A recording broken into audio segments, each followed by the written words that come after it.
केन्दुझर में slurry pipe फाटिजिबा फल व्यापक धान फसल नष्ट होईछि। जुम्पुरा ब्लॉक विभिन्न गाँ दे एकाधिक घरोई कंपनी माने स्लरी पाइप बिछाई ता माध्यम खनिज पदार्थ परिवहन करुछन्ते। कुटापालीर गाँ चाष बिल भितर दे जाइतिबा एक स्लरी पाइप फाटिजिबा फल सेथिरु निर्गत लुहा गुंड सबु अनेक दूर पर्यंत धान बिलरे पड़ुछि।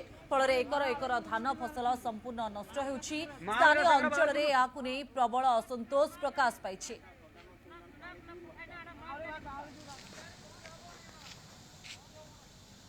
अधिक अपडेट पाई जितेंद्र पट्टनायक आम सहित जोड़ी। जितेंद्र, ये पाइप फाटिला केमिति आ चाष जमी निकट दे ये पाइप जीवा पाई अनुमति थिला कि ना? देखिए स्वस्तिका आम प्राय केन्दुझर बर्तमान 3-4 कंपनी पाइपलाइन जो लुहापत्र परिवहन अनुमति प्राप्त कर बेआईन भाव में पकई चलती। कौटी जंगल जमी तो कौटी कहार चाष जमी कहार निज जमी पकई चलती।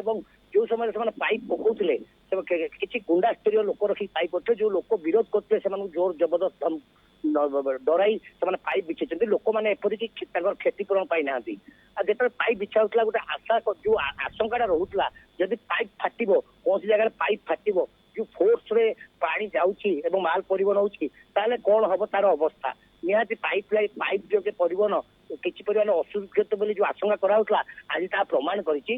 जदि बा पाइप केमिति फाटिछि जଣା पड़नी किंतु पाइप जो फाटिछि स्पष्ट भाव में चित्र देखियो केते जोर रे ताकू पानी कंपनी कर्तृपक्ष ए बाबद रे अवगत अछंती कि? हाँ, कंपनी कर्तृपक्ष अवगत अच्छा किंतु एने कौन प्रतिक्रिया मिल पारिनी। कौन कंपनी कर्तृपक्ष फोन उठाऊ ना स्थानीय लोक मैंने बर्तमान अड़ी बसी कि चाष जमी पाइप उठा जाऊ एवं जो जहाँ क्षतिपूरण जहाँ क्षति होती चाष जमी को सजाड़ा सह क्षतिपूरण उपयुक्त क्षतिपूरण मिलू। स्वस्तिका, धन्यवाद जितेंद्र आपणकर समस्त अपडेट पाए।